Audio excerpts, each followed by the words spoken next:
Hi, my name is Blake, and I have just a quick note before we get started. Actually, it's more like a recommendation, because this podcast is an immersive audio experience, part fact, part fantasy. So it's best that you listen with headphones on, imagination on, and everything else turned off. Welcome to Abandoned, the All-American Ruins podcast. Season 2, Episode 1. Isabel and the Allentown Mafia.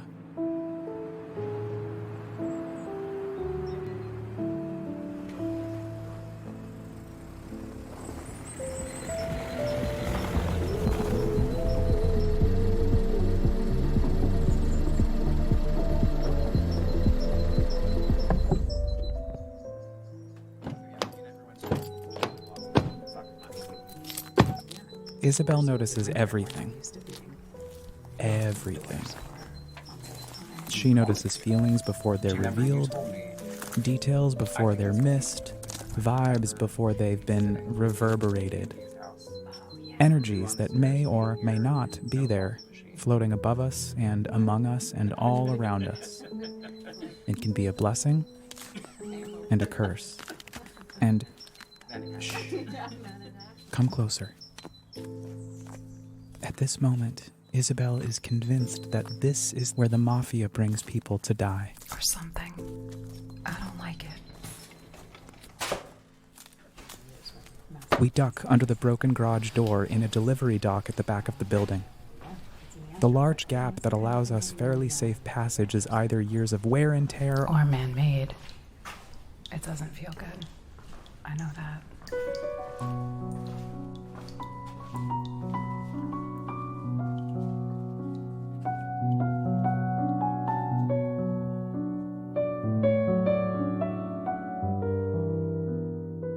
I've seen this kind of jimmy rig before, where another All-American Ruins junkie figures out how to break into one of these architectural relics of drudge and decay and leaves the gate unlocked for the rest of us. I'm usually alone when I encroach on this kind of moment. It's how I've learned to survive the past few years, but today, my exhaustive journey isn't done in a silo. Today, my imagination doesn't run wild alone. Today, my friend is with me on a weekend expedition to the crumbling Allentown, Pennsylvania.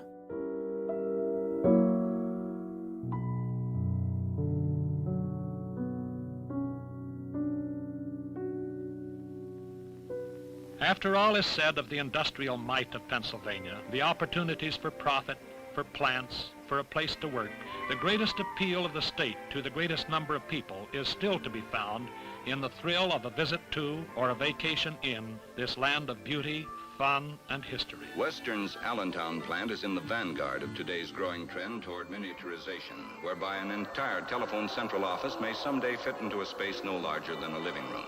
In Season 1, we started in Allentown.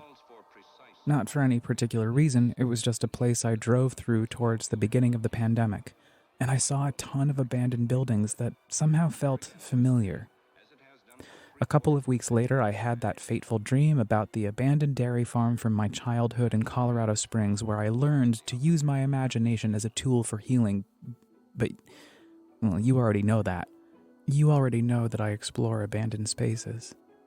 You already know why we're here. To play pretend for a little bit, inspired by the real ruins of America. And if you don't, well, I'd suggest you go back to Season 1. These skills, once rare and costly, I couldn't have known back then in the year 2020 that I'd be here, realizing this inherent link between an abandoned dairy in Colorado Springs from the early 90s and an abandoned dairy in Allentown from early 2021, January, two different cities in two completely different parts of the country in two completely different time zones. Allentown is steel, rust belt, old, decimated. Something bad happened here. I can see worry perched on Isabel's shoulder like a parrot as we enter the space, ducking under wires hanging from the ceiling and dodging droplets descending from tattered overhangs, small pieces of ice crunching willfully beneath our feet. Indeed, she's not wrong. This place is totally haunted.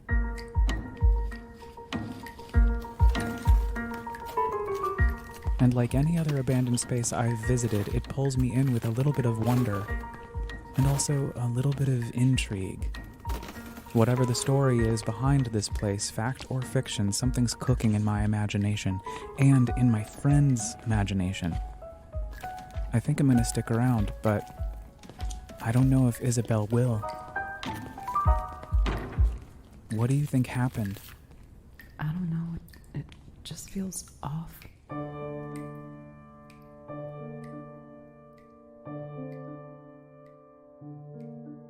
I peer up at the ceiling of this bruised and battered beauty, and I wonder, who did this to you?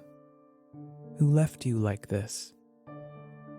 This run-down Art Deco building on the outskirts of Allentown stands tall under a frost-bitten blue sky, January 2021, as a monument to the decline of 1930s local agricultural practices, and a symbol of untold dark folklore in the Lehigh Valley of Pennsylvania.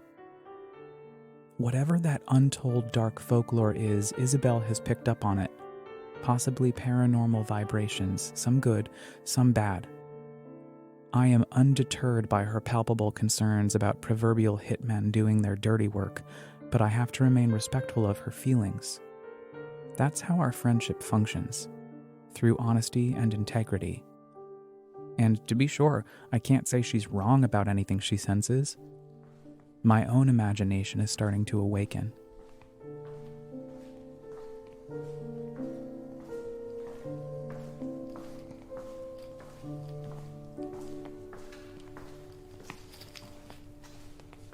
We pass from the back of what appears to be a shipping dock and find an abandoned pickup truck sitting there, doors open, keys gone.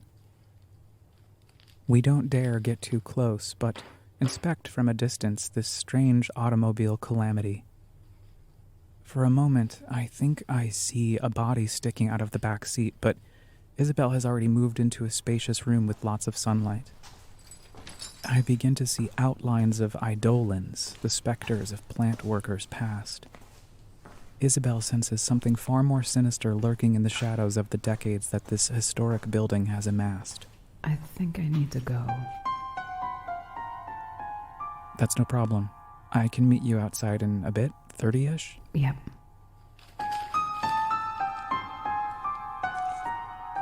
And like that, she's gone. I watch her go as my hands run along the thick glass walls that separate the sunlit washroom I've entered, five-dimensional apparitions of factory workers projecting out of my head and surrounding me on all sides. And suddenly, time travel. It's no longer January of 2021.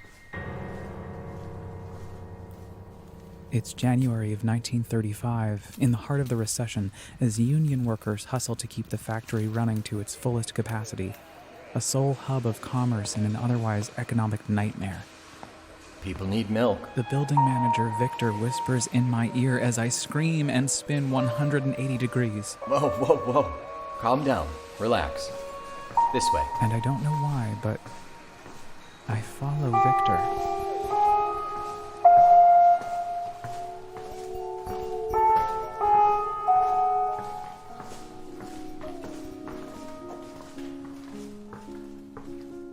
Up to the second floor of the joint, past his office, which reeks of cigar smoke, a spacious area illuminated by dangerous electrical wiring and natural daylight that creeps into the open skylights above. I turn around to say something to Isabel and remember that she's vacated the premises, though I suddenly worry that something's happened to her. She's fine. She's out. The factory manager reassures me that my friend is okay, but how can I trust him? We did just meet, after all, and I'm pretty sure he's a ghost.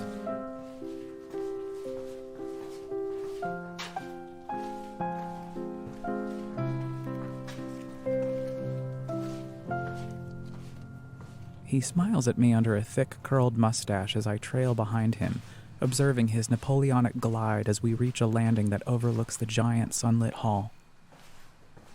The more steps into the building, the more ethereal it becomes. deeper and deeper into a maze of ceramic tiles and brick walls towering above employees working below. It's cold, the only connection to the reality of the present that I have aside from my puffy jacket and thick duck boots that provide some layer of protection against the biting chill of January. It's much quieter up here. He's right. The second floor has far less hustle and bustle, boasting administrative offices and break rooms, omitting the clear hierarchy of the plant. I think about the dairy from my childhood and this dairy from my adulthood, and I find the joy and the bond between the two worlds, my former self and present self dancing through the processing and packaging of cow's milk, spanning the ages. This way. The factory manager walks me into a room boasting 2 freight elevators, next to another long, dark hallway that I decide not to go down. Having explored abandoned spaces for a while now, I've created some basic ground rules for my various jaunts to these disintegrating places, one of which is, do not enter dark spaces that have no natural light to guide you, including hallways like this one. Don't worry, you're safe with me. By now, daylight beams down in full force overhead, careening through the holes in the ceiling, lighting up the inside of the Lehigh Valley Dairy like a fire in winter, and I can see why the manager is so attracted to and proud of the grounds and the building. They're beautiful. A testament to the long-gone idea of quality construction. Don't you just love the sound of those machines? He's in my head again. The sound of the machines grips me. They putter and whir so brilliantly on this winter afternoon.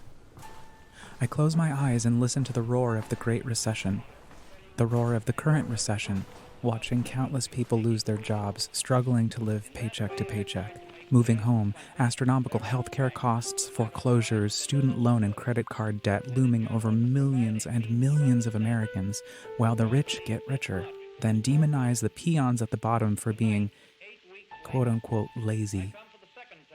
A system designed and working exactly as it was supposed to. Even back then in 1931, as the country began to sketch the skeleton for the WPA and PWA before FDR took the reins in 1933, introducing the New Deal to battle the mounting economic crisis. It was dying because trade and commerce had declined to dangerously low levels. Prices for basic commodities were such as to destroy the value of the assets of national institutions, such as banks and savings banks and insurance companies and others.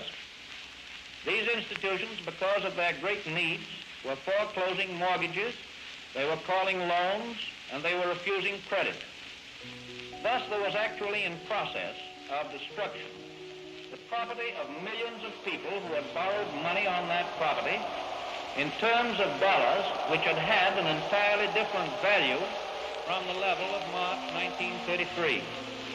That situation, in that crisis, did not call for any complicated consideration of economic panaceas or fancy plans. We were faced by a condition.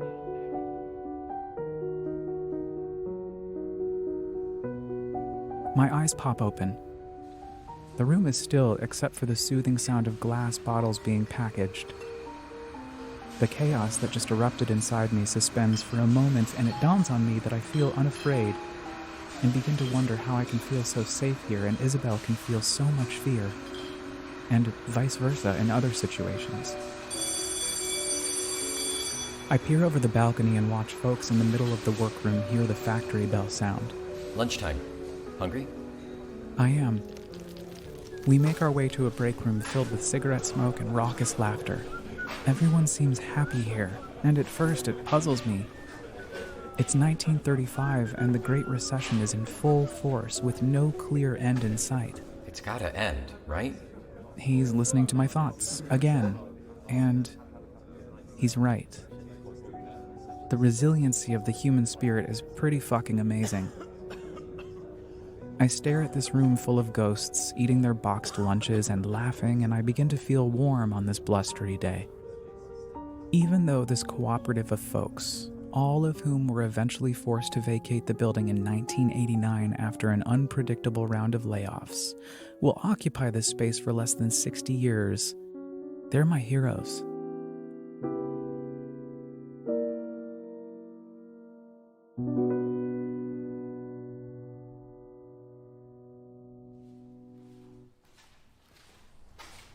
One last stop.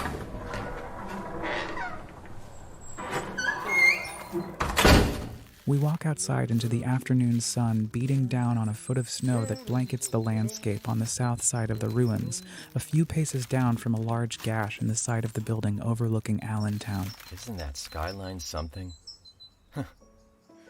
He slowly evaporates as Isabel comes into focus, her camera strap fixed to her shoulder. We reconvene at the bottom of the stairs, snap a few more photos, then make our way down the circular driveway at the front of the building for one last look at its iconic facade. We stand there and stare, and a vagabond suddenly passes by. Not a ghost, not in my head. A real man walking up the driveway pushing a cart. It dawns on me that he lives there, inside the ruins of the Lehigh Valley Dairy. Isabel and I take one final look at the property in the afternoon light before making our way back down the half a mile and change to her car. I look over my shoulder one last time, and I see the vagabond crawl through the gash in the wall. He turns around and looks at me and waves, and for a moment, he looks like Victor. So I wave back. And I don't think that Isabel notices, but I can't be sure. Because Isabel notices everything.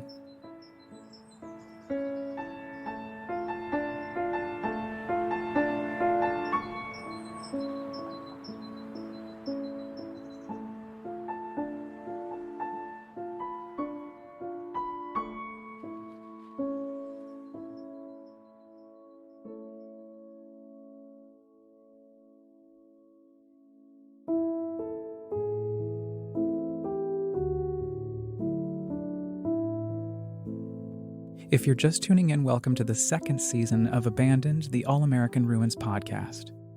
Join me every other week as I take you on an immersive sonic journey, recounting my expeditions of abandoned spaces across the United States, which I transform into fantastical audio experiences that allow you, dear listener, to dive into my imagination with me, or maybe inspire you to go out and use your own. Next time, a horse race track, a grandstand, and a love that couldn't last. The Great Barrington Fairgrounds in the Berkshires of Massachusetts. If you don't want to miss it, please subscribe on Apple Podcasts, Spotify, or wherever you get your podcasts. And don't forget, because I'm going to say it every episode, please subscribe, rate, and review. It actually truly 100% does help this podcast fall on more ears. I promise. Also, if you like to read or enjoy amateur photography, just know that each episode this season is adapted from the original All-American Ruins blog, where you can catch up on more of my adventures. Just visit allamericanruins.com or follow me on Instagram at allamericanruins.